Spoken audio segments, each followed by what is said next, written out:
Había cierto hombre llamado Ananías, quien junto con su esposa Safira había vendido una propiedad y llevó el dinero a los apóstoles, pero afirmó que era la suma total de la venta. Con el consentimiento de su esposa, se quedó con el resto. Entonces Pedro le dijo: Ananías, ¿por qué has permitido que Satanás llenara tu corazón? Le mentiste al Espíritu Santo y te quedaste con una parte del dinero. La decisión de vender o no la propiedad fue tuya, y después de venderla, el dinero también era tuyo, para regalarlo o no. ¿Cómo pudiste hacer algo así? No nos mentiste a nosotros, sino a Dios. En cuanto Ananías oyó estas palabras, cayó al suelo y murió. Todos los que se enteraron de lo sucedido quedaron aterrados. Después, unos muchachos se levantaron, lo envolvieron en una sábana y lo sacaron y lo enterraron. Como 3 horas más tarde entró su esposa sin saber lo que había pasado. Pedro le preguntó: ¿Fue este todo el dinero que tú y tu esposo recibieron por la venta de su terreno? Sí, contestó ella. Ese fue el precio.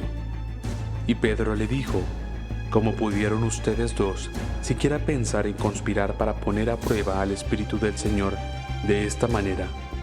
Los jóvenes que enterraron a tu esposo están justo afuera de la puerta. Ellos también te sacarán, cargando a ti. Al instante, ella cayó al suelo y murió. Cuando los jóvenes entraron y vieron que estaba muerta, la sacaron y la enterraron al lado de su esposo. Gran temor se apoderó de toda la comunidad y de todos los que oyeron lo que había sucedido. Los apóstoles hacían muchas señales milagrosas y maravillas entre la gente, y todos los creyentes se reunían con frecuencia en el templo, en el área conocida como el Pórtico de Salomón. Pero nadie más se atrevía a unirse a ellos, aunque toda la gente los tenía en alta estima. Sin embargo, cada vez más personas, multitudes de hombres y mujeres, creían y se acercaban al Señor. Como resultado del trabajo de los apóstoles, la gente sacaba a los enfermos a las calles, en camas y camillas, para que la sombra de Pedro cayera sobre algunos de ellos cuando él pasaba. Multitudes llegaban desde las aldeas que rodeaban a Jerusalén y llevaban a sus enfermos y a los que estaban poseídos por espíritus malignos, y todos eran sanados. El sumo sacerdote y sus funcionarios, que eran saduceos, se llenaron de envidia.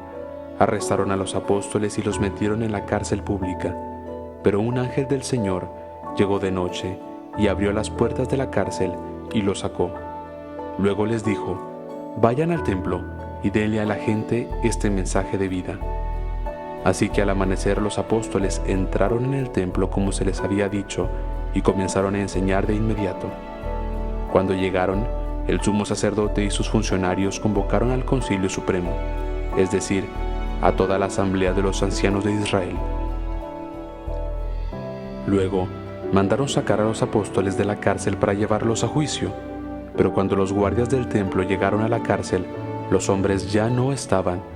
Entonces regresaron al concilio y dieron el siguiente informe: la cárcel estaba bien cerrada, los guardias estaban afuera en sus puestos, pero cuando abrimos las puertas, no había nadie. Cuando el capitán de la guardia del templo y los sacerdotes principales oyeron esto, quedaron perplejos y se preguntaban en qué iba a terminar todo el asunto. Entonces, alguien llegó con noticias sorprendentes: los hombres que ustedes metieron en la cárcel están en el templo enseñando a la gente. El capitán fue con los guardias del templo y arrestó a los apóstoles, pero sin violencia, porque tenían miedo de que la gente los apedreara. Después, llevaron a los apóstoles ante el Concilio Supremo, donde los confrontó con el sumo sacerdote. Les ordenamos estrictamente que no enseñaran nunca más en el nombre de ese hombre, les dijo. En lugar de esto, han llenado a toda Jerusalén con la enseñanza acerca de él y quieren hacernos responsables de su muerte. Pero Pedro y los apóstoles respondieron: nosotros tenemos que obedecer a Dios antes que a cualquier autoridad humana. El Dios de nuestros antepasados levantó a Yeshua de los muertos después de que ustedes lo mataran colgándolo en un madero. Luego, Dios lo puso en el lugar de honor a su derecha, como príncipe y salvador. Lo hizo para que el pueblo de Israel se arrepintiera de sus pecados y fuera perdonado. Nosotros somos testigos de estas cosas, y también lo es el Espíritu Santo, dado por Dios a todos los que le obedecen. Al oír esto, el Concilio Supremo se enfureció y decidió matarlos. Pero uno de los miembros, un fariseo llamado Gamaliel, experto en la ley religiosa y respetado por toda la gente, se puso de pie y ordenó que sacaran de la sala del concilio a los apóstoles por un momento. Entonces se les dijo a sus colegas: «Hombres de Israel, tengan cuidado con lo que piensan hacerles a estos hombres. Hace algún tiempo hubo un tal Teudas, quien fingía ser alguien importante.